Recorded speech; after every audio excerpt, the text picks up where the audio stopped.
Oo. Pero na doon kami sa Nueva Vizcaya. Sa ngayon, nasaan ka ngayon, ma'am? Dito sa UAE po. Oo. Matagal ka na dyan? 10 months na po, sir. Bago pa lang pala. Pero galing ako Oman, pumunta ako dito. Nag-cross country ka lang? Yes po. Ilang taon po kayo, kuya? Ay, 57 na ako, madam. Okay. Hindi naman po, madam. Kayo, ma'am. Ilang taon ka na? Hindi po, madam. Ilang taon ka na? 43. Oo. Okay lang sa'yo kahit gano'n ng laki ng age gap natin Depende sa ng hangin.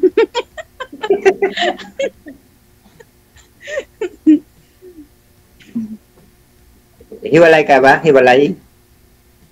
Widow po. Widow? Okay pala. Wala naman pala. Mas maganda ngayon gano'n, widow. Matagal na? Kayo po? Ay, hiwalay na ako doon sa dati kong live-in. Magpo 4 years na. Alright. Pero hindi kami... sa live-in. Ha? Baka hindi mo kasi kinasal kaya naghiwalay kayo tuloy. Hindi, dati rin siya nag-OFW din siya. LDR kami. 7 years kaming 7 years siyang nag-OFW. Pero may mga anak kayo? Wala kami naging anak. Siya, meron siyang anak sa una niyang asawa. Pero kami, wala. Ganun ba? Oo. Ilan ang anak mo? 4 po. Mga ilan, na mga edad? Malalaki na sila. Yung bunso ko lang yung maliit. 7 years old. Laki na rin. Wala. Ilang years na po ba kayong byuda, ma'am? 6 years na po, Sir 6 DJ. years. Okay. Ba't naman namatay? Na-over ng kaldo ng Paris? Nalunod siya sa bahay. Nalunod siya sa baw? Ano pong sakit niya, ma'am? Huwag po kayo mag-monitor para maayos yung usapan natin. Ano pong kinamatay ni mister niyo po? Nagkasakit po. Nagkasakit. Okay. Sir, bali medyo nakarami na ho kayo dito, no? Yung huling mo nang nakausap si Miss Eileen. Kaya nga, sir. Okay naman. Nakakaya na rin magpa-line up eh. Hindi, kasi maganda naman usapan ninyong dalawa at saka okay lang naman ho sa kanya yung edad mo. Pero sabi niya, hindi kayo compatible, sabi niya. Yun sa DJ sabi niya eh. So hindi na ho kayo nag-connect noon? Hindi na ho kayo nag-usap? Hindi na po, hindi na kami nagkaka-chat ngayon. Wala na. Wala na kami So, nabira, no? Nanonood siya ngayon, sir. Ano masabi niyo ho? Wala na siya masasabi. Baka hindi siya baka naghahanap siya ng kanyang sadyang ka-level ang edad niya. Okay. Ikaw, ma'am, po ilang taon po kayo, ma'am, ulit? Yung paggabi man si ma'am ba? Yung paggabi. Ma'am, ano po edad niyo po, ma'am? Ilan po yung edad mo?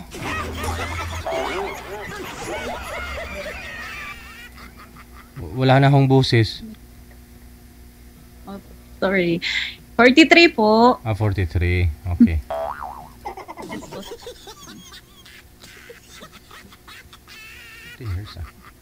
Okay na ho yun, sir? Yung ganong edad, sir?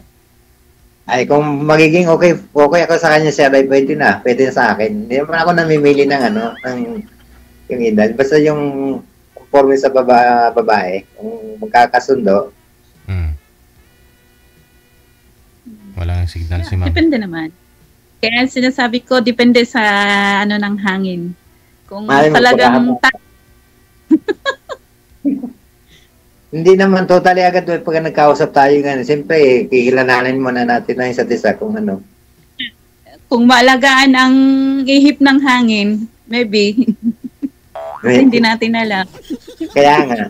Oo. Sabi lang ay bubulahin pa. Hindi alam kung anong lalabas ako. Oo. Anong nagkakabalahan po ninyo, sir? Ha? Anong trabaho po ninyo? Nagkano, madam? Nagkano? May titinda ng pares? Naman. Ayos-ayos naman. Okay naman. Minsan matumal, minsan meron din namang malakas. Hindi naman pare-parehas ang ano. Anong talaga pag business? Bintahan. May magkakakitaan. Oo, malagay mo yung kumikita. Kahit paano. Yung hindi magugutom kung sakali makahanap ng mga kasama ulit sa buhay. Oo, talaga. Yan talaga importante. Kaya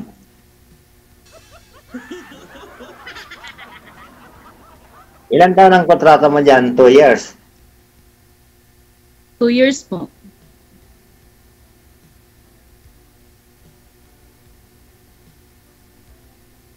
Galing ka rin ng Oman. Oo, galing ako ng Oman. Uwi ako ng Pinas. Tapos nag-cross country ako dito. Kumusta naman yung ano mo, employer mo dyan? Ilan ang bata na inalagaan? Okay naman sila. Okay naman sila. Ano ba salita? Ano ba salita niyo, Ilongga? Ilocano, tapos Ifugao. Oo. Pure Tagalog kasi kami eh.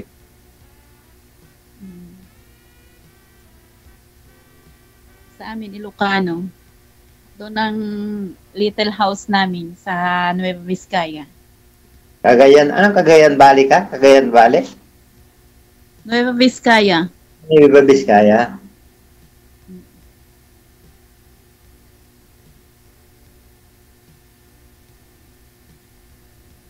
Buti ano mo dyan? Anong oras na dyan? 8:7:6:54. Alas 3? Alas 4. Tapos na yung gawa mo, ba't nakapag ano ka? Pre, ano na? Tapos na ang phone mo. Time naman. Dati din galing dyan yung ano ko Dubai. Naka 5 years rin dyan. Sir, sa edad mong yan, wala kang asawa noon? Na ano? Kalibin nga po, ma'am. Diba? Ha? Maliban sa live-in? Wala. Maliban sa... Late rin kasi nung ako'y magkaroon ng live-in eh. Parang 47 na rin ako nung ano, magka-live-in nun. Ganon. Oo. Sa akin, maga. Maaga. Kaya wala na mga anak ko.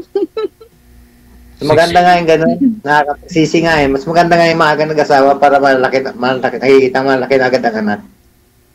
Yung mga anak ko para kong mga friend. 6 years na rin po kayong byuda. Hindi po kayo nagka-boyfriend. Ma'am, ano pong pangalan nito? Iba po kasing pangalan nyo dito sa hotline. Hindi po kayo nagka-boyfriend, ma'am, sa 6 years? Walang seryoso, sir. Kaya hindi tayo maging seryoso din. Hindi, nagka-boyfriend po kayo. Pero hindi seryoso. Yun po ibig nyo sabihin. Pa? Hindi po, sir. Ay, hindi. Paano mo masabing seryoso isang lalaki sa'yo? Ano pong dapat nilang gawin para maniwala ka na seryoso sila sa'yo? Siyempre, ang una, na-satisfy sila sa isa. Diba? Siyempre, maging honest ka sa kanila tapos hindi naman sila honest. Yan ang number 1. Kaya dapat maging satisfy sila sa isa. Siyempre, tapos alam mo naman Sir DJ, kung may mga anak tayo, siyempre, andoon na yung ano. Kailangan pag minahal ako, mahalin din ang mga anak ko. Ganon. Pero kung ako lang ang mamahalin, no way. Mas mahal ko pa din ang mga anak ko.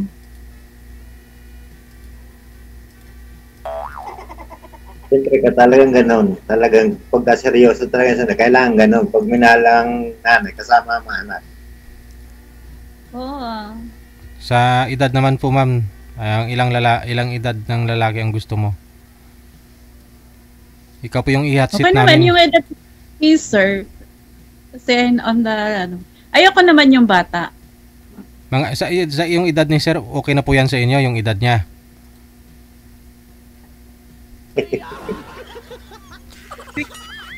Hindi rin.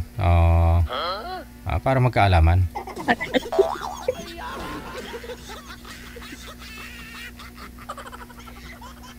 Ilang taon ka nga po ulit, sir? Apit?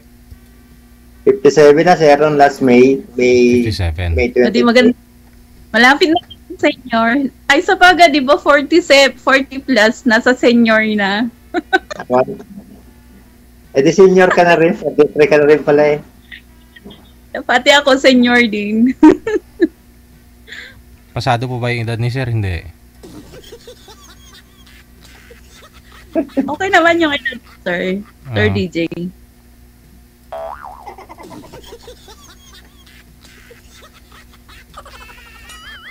Kasi hindi ho ito kasal si sir. Wala hong anak. Baka ho gusto niyo pa sir magkaanak. Maganda nga sir DJ. Maganda nga sir DJ. Walang problema sa kasal. Walang problema. Pero sa akin lang, may mga anak ako.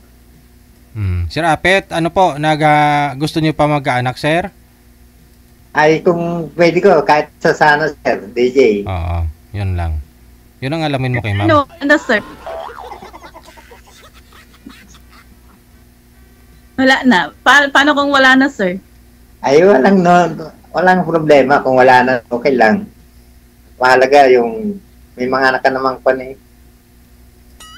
Oo, may mga anak ka. Actually, legit talaga ako. Oo. Ilang kayong magkakapatid? Mukhang babahaw na naman ito yung ano ni sir. Yung Paris niya. Pero kami ni kapatid, 5 kami. Ako yung pangalawa. Ibig sabihin, first time mong magpa-line up? Yes po. Kasi, second time po, pero parang hindi seryoso yung kinausap ko nung una. Kaya wala na, na-cancel.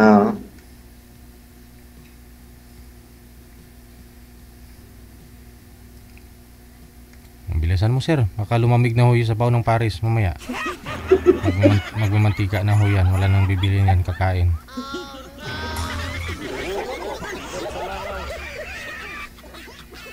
Anong assurance si ma'am sa'yo, sir? Ano po yung pangako mo no kaya mong tuparin sa kanya?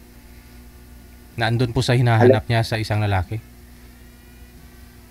Tanggap mo yung... Sir DJ? Ligawan mo na si ma'am! Panis na yan naman yung Paris. Yan, subukan mo na! Aray!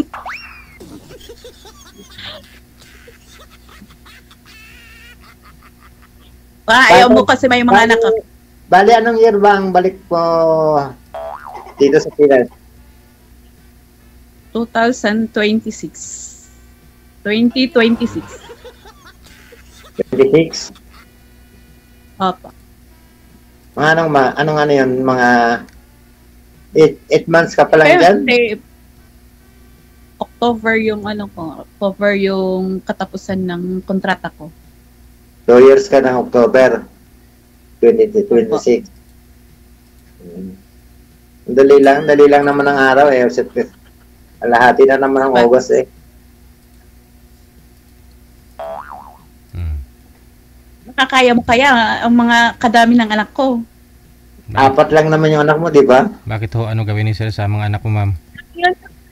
Ano gawin ni sir sa mga anak mo? Di ba 4 lang yung anak mo? Oo. Hindi, tanungin ko muna. Anong gawin ni sir sa mga anak mo, ma'am, pag sakali? Anong gawin ni sir?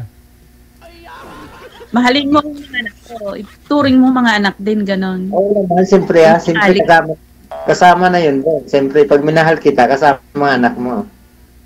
O kasi alam mo, sir, ganon talaga. Kasi yung mga previous ko talaga, sir. Ganon ang mga promises. Pero pag kadating ng mga araw at saka mga previews, sabi niya kanina hindi nagka-boyfriend, tapos sila, attention ko. Tapos mga pala, mayroon pala. Sabi niya kanina wala, hindi nagka-boyfriend, di ba? Tapos sinabi niya mga previews daw niya. Hole! Hindi pa lang sa boyfriend yun, sir, kasi ongoing pa lang. Syempre, pag ganun, going yung usap-usapan, ganun. And then after that, yung attention mo, kung sakaling tatawag siya. Nakailang manliligaw po kayo, ma'am? Na ganun lahat. Nakailang manliligaw na ho kayo na ganun lahat. Ikaw lang ang gusto, hindi yung anak mo. Hindi mabilang. Maybe 3 or 4 like that. 4. Pare-pareho? Ikaw lang yung gusto? Pero kaya na, yung unahin ko kausapin, lalo pag sa tawag, ganun lang. And then, siyempre, ang unahin kong i-accept ang call, yung anak ko. And that, laging ganyan, doon mo na ma-observe yung isang lalaki kung talagang may interesado sa'yo kasi hindi mabubuo yung selos niya, galit niya. Kasi yung mga anak mo naman, yung intention mo lang na nakausap, ganun. Tapos, may something kasi nagsiselos na. Ibig sabihin naging kayo. Iba-iba ang usap mo, ganun. Pero hindi lang nagkita siguro. Na wala siyang trust.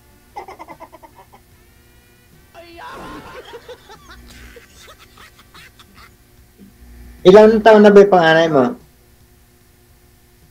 20. Tikalon. Nag-aaral pa? O graduate na? Nagtatrabaho po, sir. So, bali ilan na nag-aaral yung tatlo? So, baka kasi yung pangalawa ko may asawa. Yung dalawa, yung maliit ko, yung bunso ko, at saka yung third, yan ang nag-aaral. Pero maybe some years mag-aaral din yung pangalawa. So, bali nasa parents mo yung anak mo. Sa kanila, doon lang sila sa bahay namin. Sila lang magkapatid. Kasi yung third na anak ko, nasa pinsan ko na kasama nila. Yung bunso ko at saka yung second na may asawa, sila lang ang nandun sa bahay. 26. Ibig sabihin 26 na yung panganay mo? 26 ang edad? 23. 23. Ay di mga 20 ka lang pala. Mga 19 na yung nag-asawa ka na. Early age.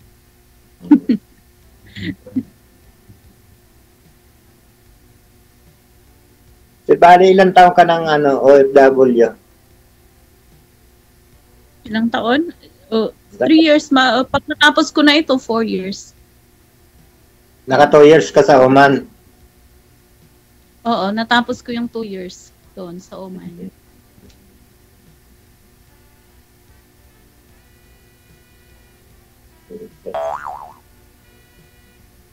Matumal po ba yung Paris mo ngayon, sir? Maulan?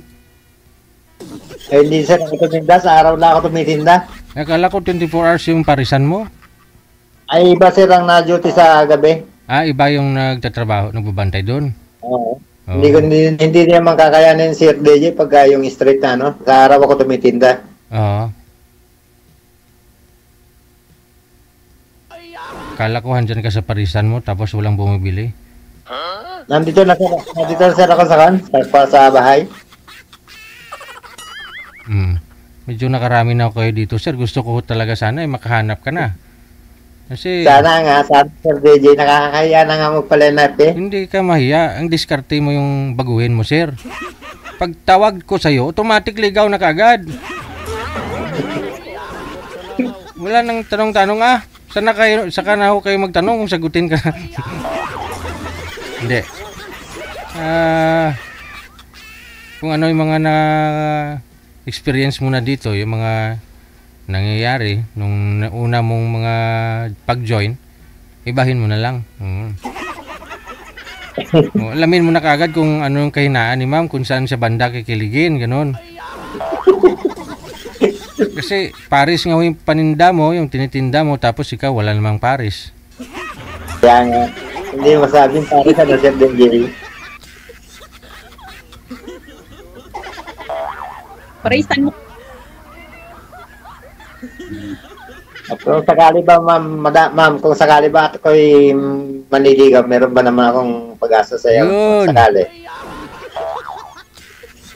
Yun ang banat. Hindi natin Hindi nga, kaya hindi pa naman natin ngayon. Malay mo, alam ba, pagka mga susunod na araw, nagkausap tayo by outcome, hindi. Oo. Ganun lang. Kaya nga. Kung seryoso man tayo, maybe. Siyempre, mararamdaman naman natin yun kung talagang seryoso tayo sa isa't isa. Hindi naman natin, siyempre. Pero talagang totally, talagang gusto ko na talaga kung ako'y magkakaroon ng yung talagang seryosong na yung mga kasama.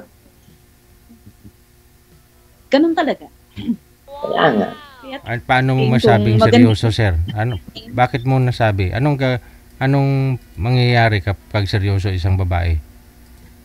Siyempre, Sir DJ, siyempre tayo gusto ko rin talaga halimbawa, magkakaroon ako ng relasyon ngayon. Gusto ko talaga yung true na talaga makakasama na habang panahon. Yung magsama kayo dyan, negosyo na lang kayo, ganon. Oo, parang ganon, Sir DJ. Okay. Hindi yung may asawa ka nga, tapos mag-abroad din. Ang hirap, Sir DJ, naranasan ko na kami ngayon, kami dati kong kinakasama . So gusto mo sana yung hindi mo kasi kasama mo, no? Ano?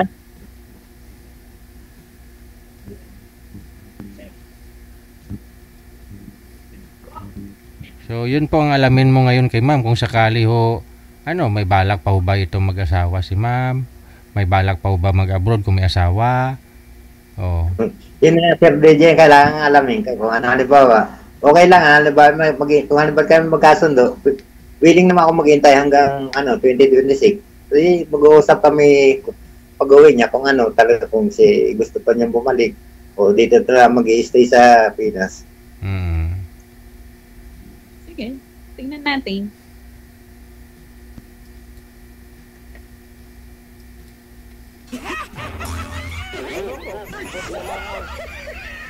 Ibig sabihin sa ngayon, wala ka talagang jowa sa ngayon. Wala akong jowa. Maliligaw. Marami. Marami pero walang oo, walang deal. Basta hanggang doon lang.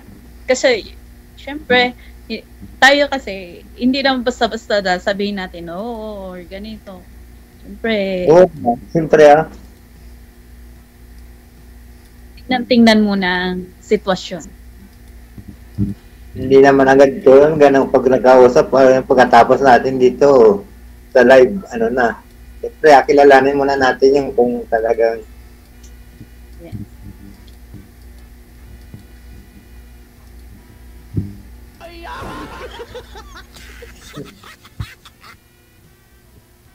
Ilan kayo magkakapatid pala?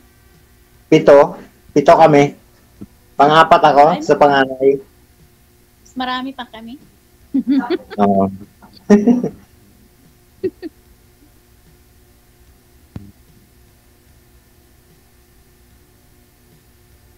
Pwede ka mamayang i-add na lang kita. Pagkatapos natin ng Kung okay lang. Hindi naman. Malay mo, baka someday baka magkasundo tayo. Yun na nga. Wala natin. Kaya nga. Malay mo, yung sabi mo ng ihip na hangin pumunta sa akin.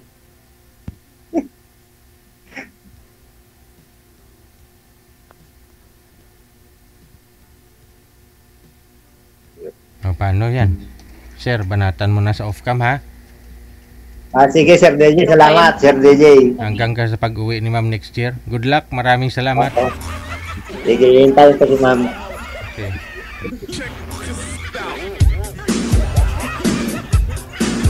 DWRW TV Radio, powered by Gel FM 98.7. Meron pong nagpasalamat na naman ngayong gabi, no? Si Mirna Peria Season.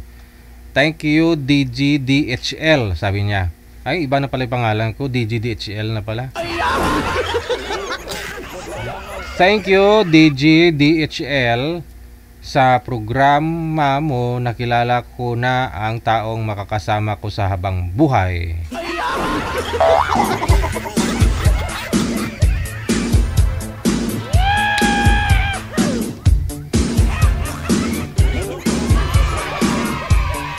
Ayun ho, may nakahanap na naman ng makakasama nila habang buhay. Congratulations, na. Pero ni-review ko yung profile mo, ma'am. Tapos pinost mo yung picture ng lalaki a week ago. No? May nag-comment. Tita, sino ito, tita? Sagutin mo, ma'am. Sagutin mo yung nag-comment. Pakilala mo yung boyfriend mo eh. Hindi naman familiar yung mukha ninyong dalawa. Siguro, dyan ho kayo sa comment ng kakakilala, no? Kaya ganon siguro. Hindi ko kasi naalala na yung mukha ninyong dalawa na sumali po kayo dito live, no? So yun lang din naman, no? Ang importante na hanap na ninyo ang inyong makakasama habang buhay.